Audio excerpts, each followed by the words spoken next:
us after the ride.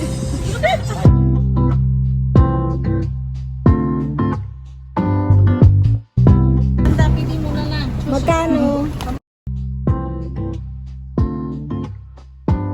14 pieces. 14 pieces. How much? Pero pag gutom, kakain. Ayan. Tasteless. Sarap. Din lang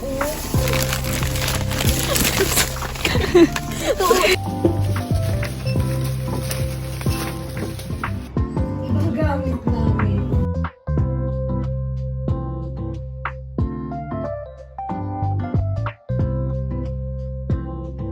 Alam kung bakit paulit-ulit siyang decline kahit na may laman naman siya. Sakay naman na tayo ng tram. So, pataas to. Papunta tayo ng bundok. As usual, maaga na naman kaming nagising. And dito kami bumili ng pang-agahan namin. Papunta kami sa Central. Kasi yung day 3 namin is yung The Peak Tram and yung Sky Terrace. Ano siya, top view siya ng Hong Kong. Pasensya na guys if natagalan tong vlog number 3 and 4 natin kasi nagkaroon ako ng sakit and actually ngayon sinisipon pa nga ako. So yeah, we're finally here. And guys, from here, sasakay naman na tayo ng tram. So, pataas to. Papunta tayo ng bundok. Tuktok ng bundok.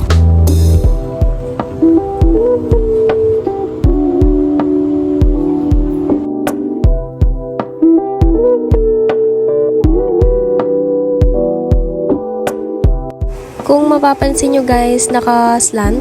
Kasi nga pataas to. Para kaming nakahiga pero actually nakaupo kami dito.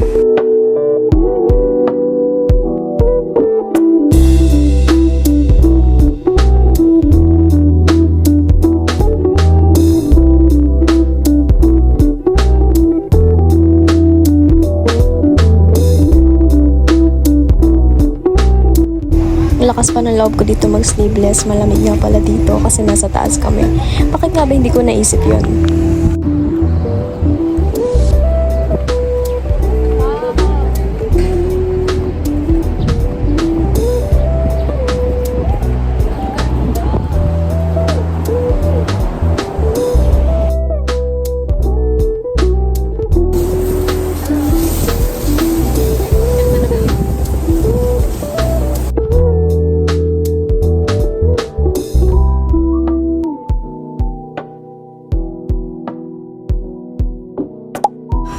Sobrang ganda ng top view dito. Mas maganda siguro to kung gabi kasi kita mo yung mga city lights. Sa totoo lang kami yung nauna dito sa pila. Sobrang aga kasi namin dumating and ayun, nakapag-picture kami na maayos kasi wala pang masyadong tao. Welcome to Hong Kong. Welcome to Hong Kong. 跟住呢，你自己講。 do I need to fill it out? 讀啊！我先教你。 Where do you come? Oh, I'm from the Philippines. Do you like Hong Kong? Do you like Hong Kong? Yes. Yes. Have you been to Ocean Park? Have you been to Ocean Park? Not yet. Not yet. Okay. Have you been to the Peak? Have you been to the Peak? Okay. Have you been to Hong Kong Disneyland? Yes. 好啦，差邊咯。Have you tried dim sum？自己問。Have you tried dim sum? Yes. Yes. Have you tried food? Not yet. Not yet. Will you visit Hong Kong again? Will you visit Hong Kong again? Yes. Yeah, sure. Thank you. You're So, welcome. can you take a picture with him? Oh, Yeah. Okay. yeah, Thank sure. you. At ito na nga, nahanap na namin yung bus kung saan kami sasakay para makapunta kami sa Monster Building. Kaso nung turn ko na, nagkaroon ng problema dito na naman sa Visa card ko.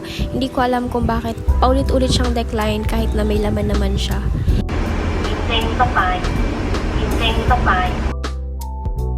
Dahil wala naman akong ibang card, nakigamit na lang ako ng card nung kasama namin and binayaran ko na lang siya. Alam nyo ba, sa biyahe namin na to, iniisip ko pa rin kung bakit paulit-ulit siya nade-decline. Pare-parehas lang naman kami ng GoTime na card na ginagamit. And may laman din naman yun ang chinek ko online.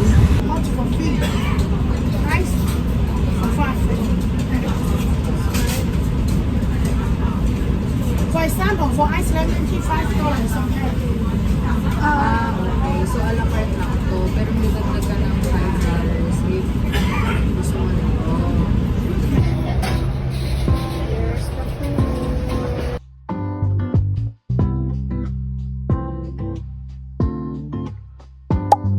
So, konting trivia lang about this place. So, Munster Building, it is a 5 connected buildings sa Kings Road. And naitayo ito noong 1960s pa. Isa itong residential building na parang may 10,000 or 100,000 na residents ata. Sobrang dinadayo talaga itong location na to kasi perfect siya for photography. And marami na ding movies yung sinot dito like yung Hello, Love, Goodbye.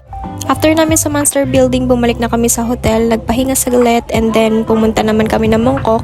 Ladies market to, para siyang Divisoria or Baclaran dito sa Pinas.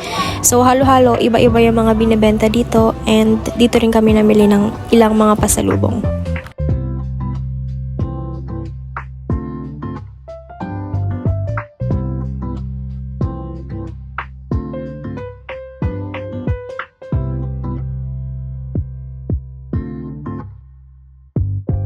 Ikot-ikot lang kami dito, naghahanap kung saan kami makakamura or makakabili ng rep magnet at kung ano-ano pang pwede naming mabili.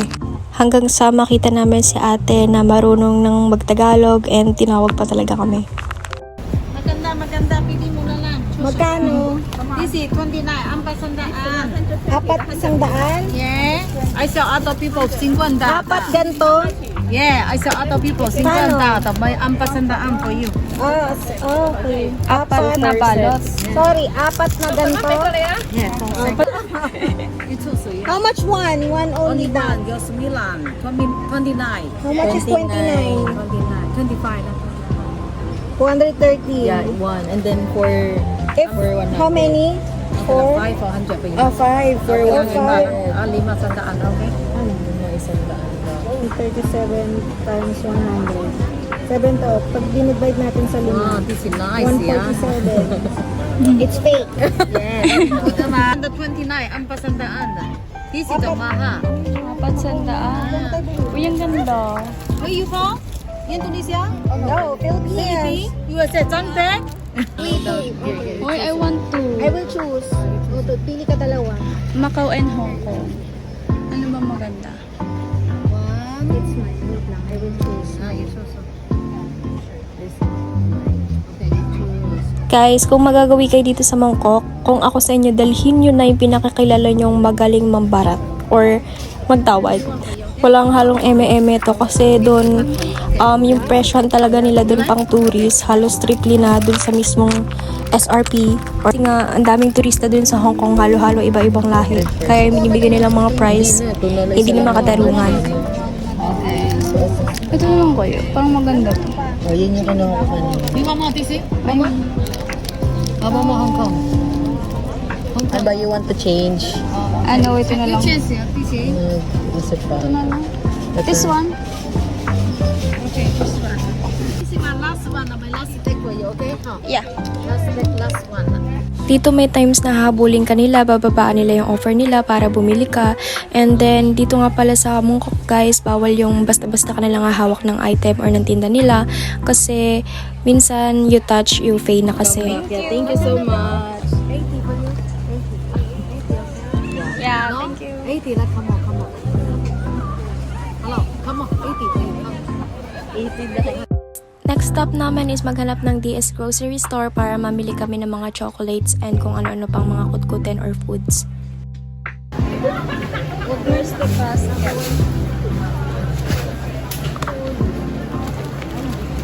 Dami kasi nagsasuggest na puntahan daw to since mura lang daw dito yung mga chocolates kaya tinry namin pasukin. 87 to si Miss K. $10.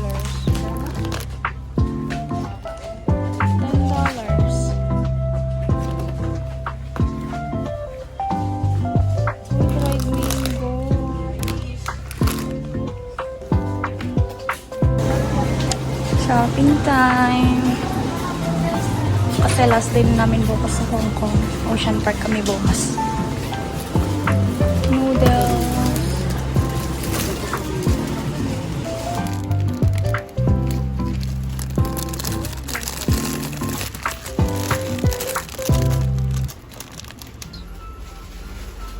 What's this? Bumili ako nitong parang rice cake since ito yung mura na nakita ko. And also yung soda na biscuit nila. And na-amaze kasi ako, parang na-curious ako kung anong lasa ng biscuit na to. Para siyang Skyflex na may flavor na soda.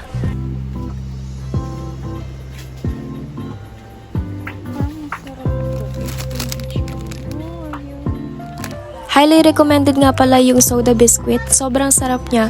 Medyo may pagkamaasim lang siya kasi nga soda, pero perfect siya pag sinamahan mo ng kape.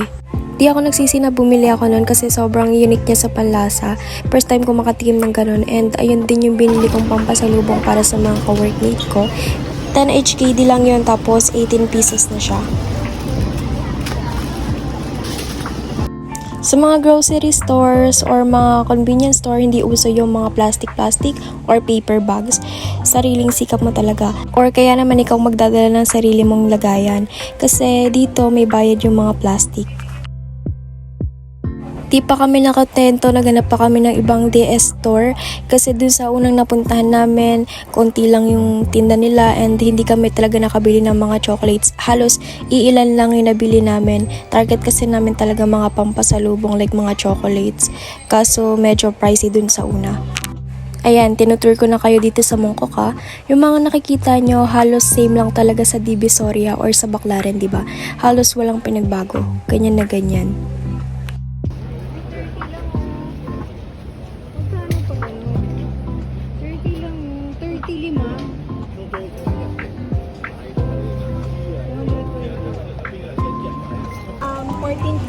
Um, 14 pieces, how much? 14.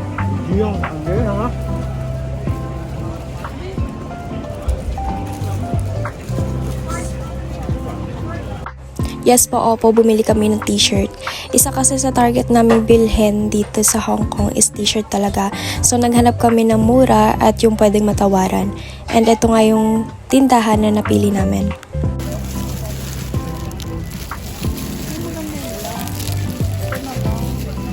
Madami silang design dito na magaganda. Kailangan mo lang talagang maghalungkat.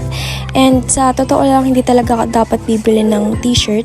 Kaso na-realize ko na, pwede naman kami maghati-hati. Mura lang din naman. And para remembrance na rin na nanggaling ako ng Hong Kong.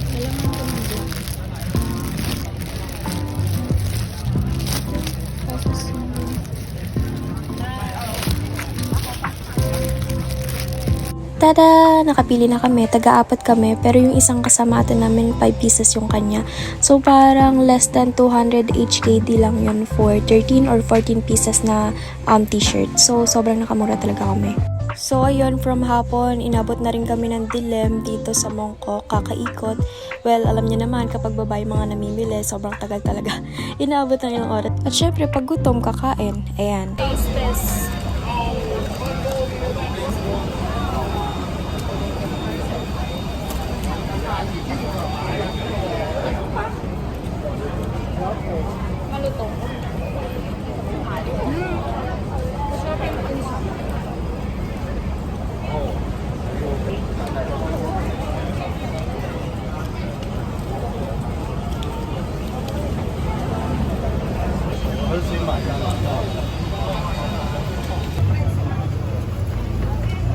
One milk tea as medyo.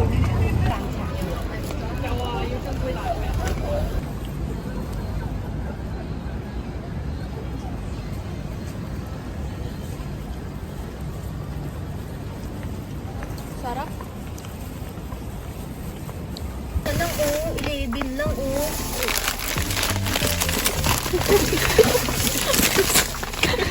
Ito 11 lang. Ayun ito. Ano ba yan? At ito na yung pinaka-last na store na napuntahan namin. Gabi na rin kasi nento. Ang name ng shop is yung Price Mart. Sobrang na-shock kami dito kasi sobrang mumura ng item nila. Ito yung pinakamura compare sa DS store na sinasabi nila.